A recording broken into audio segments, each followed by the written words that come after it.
Good morning students. अपने पिछले lecture में हमने sales organisation concept and purpose of organisation topic में से कॉन्सेप्ट ऑफ सेल्स ऑर्गेनाइजेशन के बारे में पढ़ा था और आज के इस लेक्चर में इसके आगे पर्पस ऑफ ऑर्गेनाइजेशन यानी पर्पस ऑफ सेल्स ऑर्गेनाइजेशन के बारे में पढ़ेंगे।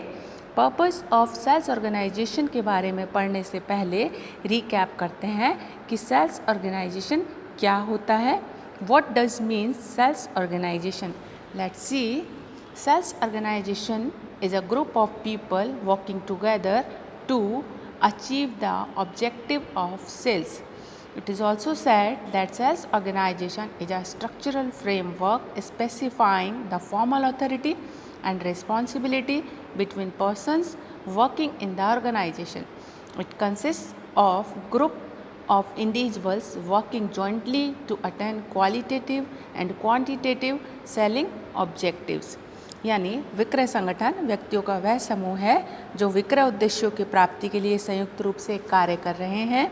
विक्रय संगठन संगठन में कार्यरत व्यक्तियों के बीच प्राधिकार और दायित्वों को स्पष्ट करने वाला संगठनात्मक ढांचा है। यह गुणात्मक एवं परिमाणात्मक विक्रय लक्ष्यों की प्राप्ति के लिए संयुक्त रूप से प्रयास कर रहे व्यक्तियों का समूह है। इस तरह विक्रय संगठन व्यक्तियों का समूह है जो कि संयुक्त रूप से प्रयास करते हैं और इस समूह में कार्य करने वाले व्यक्तियों के अधिकार और दायित्व पूर्व निश्चित होते हैं और जो कि विक्रय के परिमाणात्मक एवं गुणात्मक यानी क्वांटिटेटिव और क्वालिटेटिव दोनों ऑब्जेक्टिव्स को अचीव करने के लिए अपने जॉइंट एफर्ट इन्वेस्ट करते हैं। और अब आगे पढ़ते हैं कि विक्रय संगठन के क्या उद्देश्य होते हैं। What are the purpose of sales organisation? Let's see. Number 1, to achieve the objective of sales department. Sales organisation का पहला उद्देश्य होता है कि विक्रय विभाग के उद्देश्यों को प्राप्त करना, क्योंकि यह विक्रय विभाग के विक्रय प्रबंधक के निर्देशन में यह कार्य करता है। इसलिए इसका पहला उद्देश्य यह होता है कि विक्रय विभाग ने जिन उद्देश्यों का निर्धारण किया है उनको प्राप्त करने का प्रयास करे या उनको प्राप्त करने का उद्देश्य इसका होता है।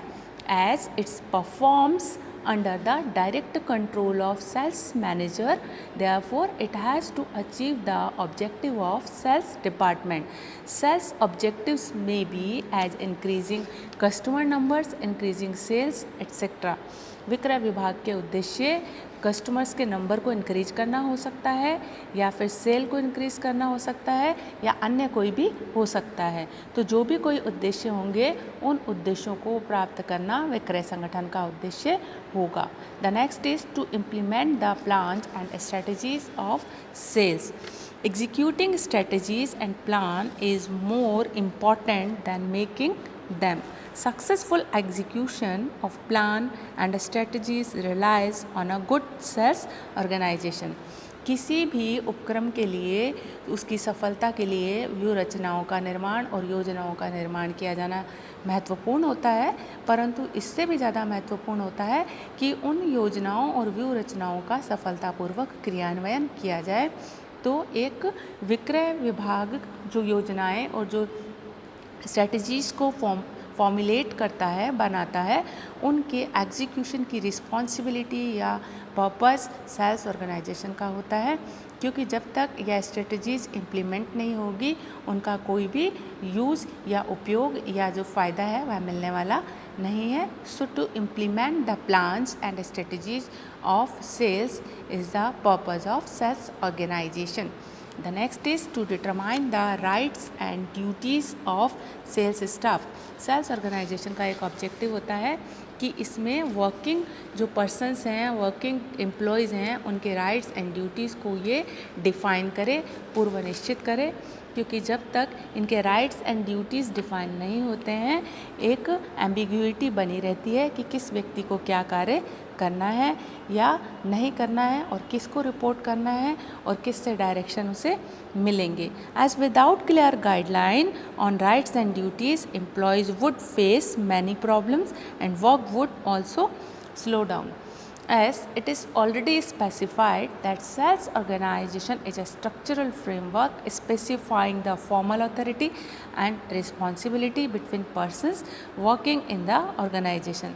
तो यह पहले ही कहा जा चुका है कि विक्रय संगठन में कार्यरत व्यक्तियों के बीच प्राधिकार और दायित्वों को स्पष्ट करने वाला संगठनात्मक ढांचा होता है।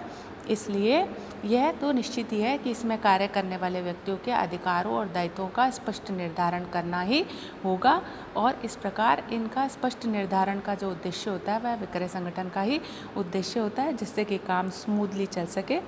So it is very much clear that sales organization has the purpose to determine the specified role, rights and duties of sales staff. The next is to economize on executive time, यानी कि उच्च अधिकारियों के समय की बचत करना भी विक्रय संगठन का उद्देश्य होता है।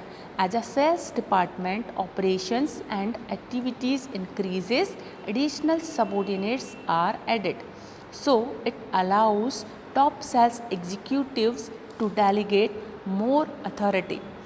This helps executives devote less time to routine operations and more to planning. एक विक्रय संगठन विक्रय विभाग के कार्यों का विस्तार होने के कारण आवश्यकता अनुसार नए अधीनस्थों को जोड़ता जाता है और इससे टॉप मैनेजर्स सबॉर्डिनेट्स को राइट्स का डेलीगेशन कर सकते हैं।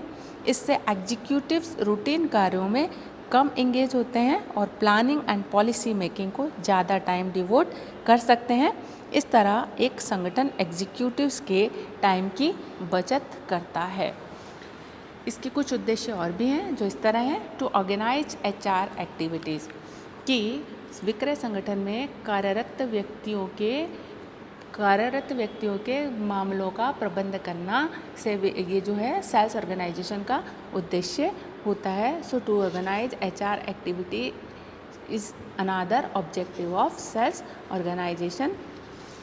अब यह एक्टिविटीज़ क्या होती है इनके बारे में जानते हैं कि कोई भी उपक्रम बिना व्यक्तियों के या बिना ह्यूमन रिसोर्सेज के काम नहीं कर सकता है।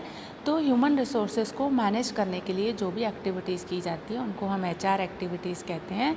तो सबसे पहले इसमें आता है कर्मचारियों की भर्ती करना, फिर उस आता है उनको प्लेस करना, उनका मोटिवेशन करना, उनको कंट्रोल करना, यानी उनके कार्यों का निर्देशन करना। कंट्रोल इन द सेंस कि उनको मोटिवेट करके उनसे कार्य लेना। और इस यहाँ तक कि कर्मचारियों का जब सेपरेशन होता है या वे रिटायर होते हैं वहाँ तक की सारी एक्टिविटीज़ को HR एक्टिविटीज़ में इंक्लूड किया जाता है। और ये सारी की सारी एक्टिविटीज़ को ऑर्गेनाइज करने का जो ऑब्जेक्टिव होता है वो सेल्स ऑर्गेनाइजेशन का होता है। A growing organization with human sales channels needs talented, motivated and productive sales personnel to access the market and outmaneuver the competition. So it is an important purpose of sales organization to recruit, motivate and boost productivity of a sales force. In short, sales organization has the purpose to perform all the HR activities which starts from recruitment and ends to separation of employees. एक विकासशील विक्रय संगठन को talented, motivated, productive विक्रय staff की ज़रूरत होती है। इसलिए वह भर्ती, अभिप्रेरणा और उत्पादकता वृद्धि हेतु इफ़ेक्टिव एम्प्लॉयज़ को अचीव करता है और इन सारे कार्यों का प्रबंध करता है। तो इसमें इसीलिए कहा जाता है कि भर्ती से लगा करके सेपरेशन यानी पृथक्करण तक के सारे कार्यों को इसमें सम्मिलित किया जाता है और इनके कार्यों को करने का सारा जिम्मेदारी जो होती है वो सेल्स ऑर्गेनाइजेशन की होती है। The next is accumulation of resources. Accumulation of resources यानी संसाधनों का एकत्रीकरण करना। A successful organization also organizes resources towards the goal of delivering products and services in the hands of the customer for profit. It has the purpose to accumulate all kind of resources like physical, human or financial, etc. एक विक्रय संगठन को अपने profits को बनाए रखने के लिए और प्रॉफिट्स को इंक्रीज़ करने के लिए कस्टमर्स को uninterrupted products and services provide कराने होते हैं और इस तरीके से इस कार्य को कंटिन्यूअसली करते रहने के लिए यह ज़रूरी है कि विक्रय संगठन के पास में संसाधनों की कोई कमी ना हो, फिर चाहे वह ह्यूमन रिसोर्स हो या एनी अदर रिसोर्सेस हो। The next is effective planning, direction and development of sales organisation, यानी कि विक्रय संगठन का प्रभावशाली नियोजन करना, निर्देशन करना एवं उनका विकास भी करना। A successful sales organisation is one where the functions of each department are carefully planned and coordinated and the efforts of the individuals supervised. So it is also an important purpose of sales organization to plan, direct and develop sales organisation. एक सफल विक्रय संगठन वह होता है जिसमें प्रत्येक विभाग के कर्मचारियों के कार्यों को नियोजित, समन्वित और निर्देशित किया जाता है। इस तरह प्रभावशाली नियोजन, निर्देशन और विकास करना विक्रय संगठन का एक उद्देश्य होता है। The next is to limit the sales expenses. विक्रय संगठन का एक अन्य उद्देश्य होता है कि विक्रय खर्चों को सीमित करना, क्योंकि खर्चे कम होने पर ही लाभों की मात्रा में वृद्धि होती है। As it is well known that organization is a tool that can help managers to increase profitability, avoid wastage and keep their company in front of the competition. Sales organization can limit the sales expenses in many ways, like by following the policy of prioritize the customer, organizing staff as team etcetera.